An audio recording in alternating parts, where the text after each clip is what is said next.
Hello and welcome back to another episode of Tomewise Productions. Today, we're building a new board for John Ferrara. Check it out. Today, myself and Miso are going to be turning this into this. All right, for those who don't follow along or are just tuning in for the first time, I've been very blessed to ask to do this board. This new one is going to be for John Ferrara from the band Consider the Source, Mono Means One, as well as his own solo works. John is arguably probably one of the most technically gifted bass players living on planet Earth today. I'm sure he wouldn't agree with me if he heard me say that, but it's the truth. So we are going to do the whole kit and caboodle today. We're going to strip this whole thing down, rebuild it. You can see this has been absolutely beat up. John just is a touring animal. He gigs a bunch. In this case, it's just been worn down. You can see the backing's no longer on this. And you know, there's a different mindset between building gear and being a touring musician. And we want to really lock some of this stuff down, make it tour ready, make sure it can handle the proverbial fall down the stairs, if you will, and just nights and nights of abuse. So we're going to break all of this down, strip it all off, and then we're going to build it back up on the new board. And we'll start with the layout, and then we'll do the wiring and all that stuff. So let's get into it.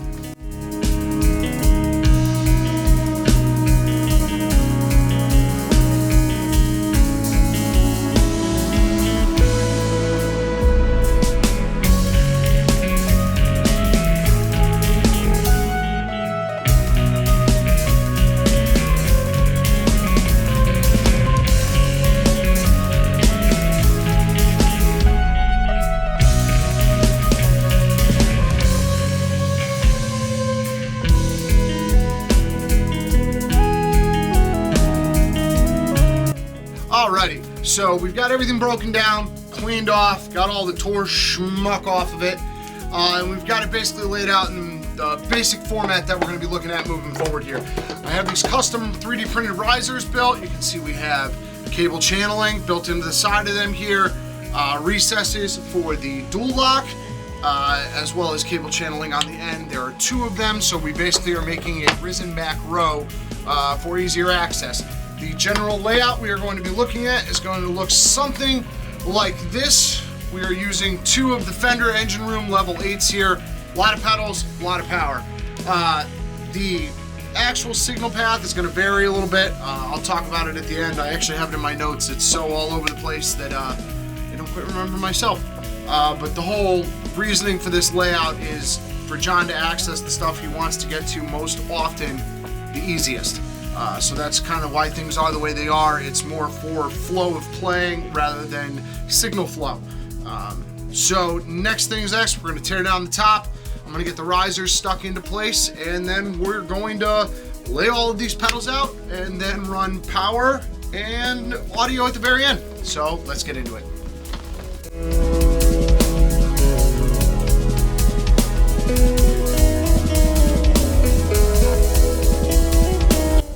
Alrighty, as you can see, we have the layout, the power done.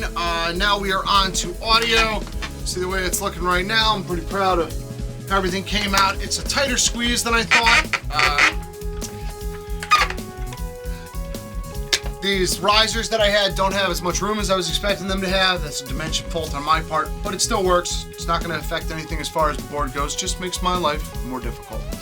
So now we're going to move on to doing audio testing, or audio cabling, and then whenever John gets back, he's off somewhere tropical and sunny while I freeze up here, we'll do a playthrough and test out of the whole thing. So, yeah, let's keep...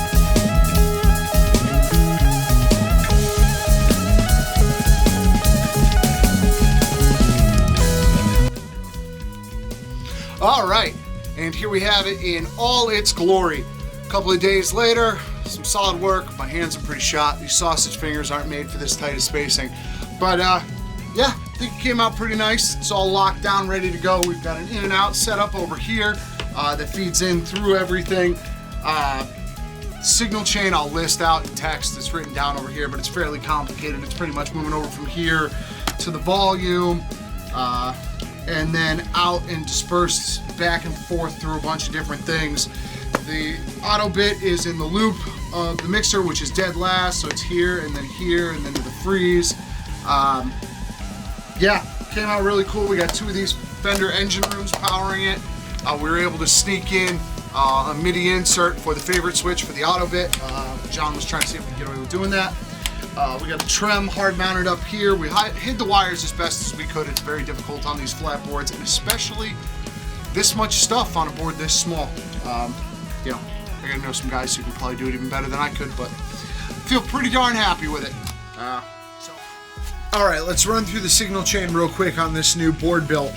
First of all, we start with the Saturn, and then that goes over to the OC2 clone John has, then the OC3, then over to the Pitchfork, the Phase 90, the Trem, the B Station, all the way over to the Dark Glass, the EQ, the Micro Amp, then to the DD3, the Avalanche, the Freeze, the Onward, and then John has the Auto Bit set up in a loop with the Exotic Blender, and that allows him to blend back in his clean sound with it.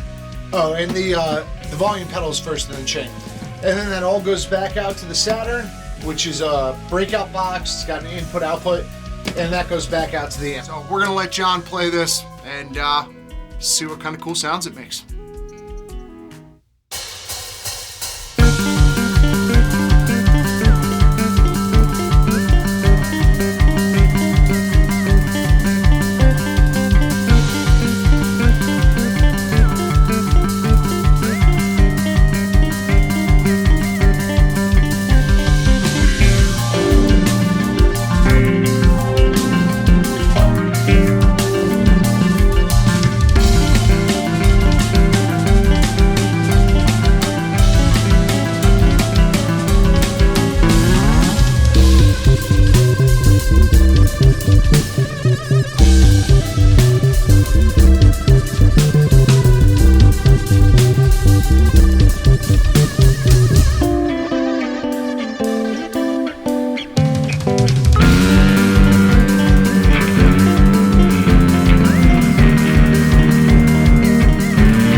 Thanks for tuning in. It's been a pleasure working with John. We got a sick board.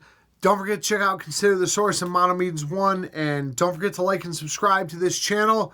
And we'll catch you next time.